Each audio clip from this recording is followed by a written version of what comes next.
అన్న మీరు RTC driver అంటే ఎలక్ట్రిక్ బస్ నడిపిస్తున్నారు కదా, సో ఎట్లా ఉంది ఆ జనాలతో ఎట్లా వేగుతున్నారు అంతమంది జనాలు అసలు?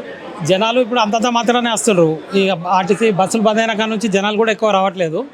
మామూలుగా వస్తే ఈ private contract base out sourcing వాళ్ళ డ్రైవర్లతో నడిపిస్తుండ్రు. అంటే ఎందుకు సమ్మె నడుస్తుంది కదా, ఎలక్ట్రిక్ బస్సులు మాత్రమే ఎందుకు నడిపిస్తున్నారు మరి? ఇది మమ్మల్ని బలవంతంగా నడిపిస్తున్నారు. ఏది మా డిపార్ట్మెంట్, ఎందుకంటే మాకు జీతాలు అవి ఇవి వాళ్ళు కరెక్ట్ ఇస్తలేరు. ఆ జీతం ఇవ్వమని బెదిరించి అది చేసి ఎట్లాగో మీరు నడపాలి, నడపకపోతే మేము తర్వాత తీసేస్తామని చెప్పేసి భయపడిస్తున్నారు.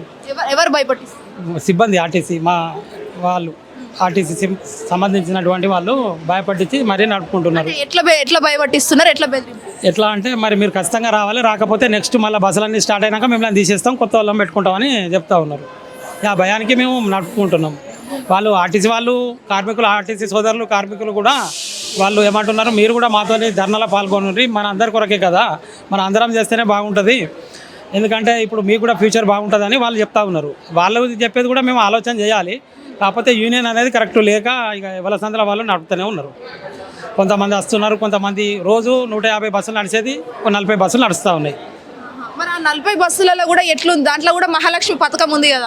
ఉన్నాయి. కొన్ని లగ్జరీలు నడుస్తున్నాయి, కొన్ని ఎక్స్ప్రెస్లు నడుస్తున్నాయి, కొన్ని డిలక్స్లు నడుస్తూ ఉన్నాయి. మహాలక్ష్మి పథకం ఉంది, 1 man సర్వీస్ ఇస్తూ ఉన్నారు. కండక్టర్ లేక మేమే టికెట్ కొట్టుకోవడం, మేమే నడపడం. అంటే 2 షిఫ్ట్లు మేమే చేస్తున్నాం. బాగా ఇబ్బంది అవుతుంది, చాలా ఇబ్బంది. అంటే ఇబ్బంది, ఇటు బస్సు నడుపుకోవాలి, ఇటు మళ్ళీ స్టేజ్ క్లోజ్ చేసుకోవాలి, ఇక్కడ 20 మంది ఎక్కితే మళ్ళీ 20 మంది ఎక్కిరి మళ్ళీ బస్సు ఆపుకొని పక్క పెట్టుకొని మళ్ళీ టికెట్ కొట్టవలసి వస్తుంది, ప్రాబ్లం అవుతుంది.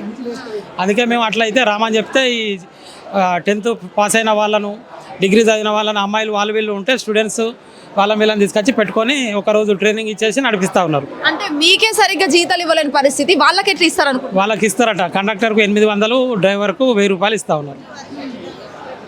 రోజువారీ కూలీగా ఇస్తున్నారు. రోజువారీ కూలీగా ఇస్తున్నారు. మరి అదే డబ్బు మీకు ఇవ్వచ్చు కదా, మీరు ఎందుకు ప్రశ్నించట్లేదు? మాకు యూనిటీ లేదు మేడం. మాకు యూనిటీ ఉన్న తర్వాత ఇప్పుడు నేను ఒక్కరిని అడిగితే నన్ను తీసి పక్క పెట్టేస్తున్నారు. నన్ను తీసి పక్క పెడితే మళ్ళీ నాకు ఏదో మళ్ళీ ఫ్యూచర్లో కూడా బాగుంటుంది కదా అనే ఆలోచన మీద నాకెందుకు వచ్చిందని నేను అనుకుంటా ఉన్నా. ఇట్లా అందరం కలిసి ఇప్పుడు 300 మంది యూనిటీ ఉన్నది. 300 మందిలో అందరు అనుకొని ఒకసారి ఒక కాడ కూర్చొని మరి మనం ఎందుకు కొట్టాలి, కండక్టర్ 1 man సర్వీస్ ఎందుకు కొట్టాలి, మన డ్రైవర్ పని మనం చేయాలి కదా అని అనుకోవట్లేదు ఎవరు. టికెట్ కమిషన్ కూడా ఇస్తూ ఉన్నారు, టికెట్కు 2 రూపాయలు కమిషన్ ఇస్తున్నారు. మహాలక్ష్మి దానికి ఏమి ఇవ్వట్లేదు, దానికి టికెట్లు కొట్టాలి, డ్రైవర్ చేయాలి, చాలా ఇబ్బంది అవుతుంది. దానికి రామని చెప్పేసినాం మేము. ఇప్పుడు లగ్జరీలు డిలక్స్లు పట్టుకొని వస్తూ ఉన్నాం.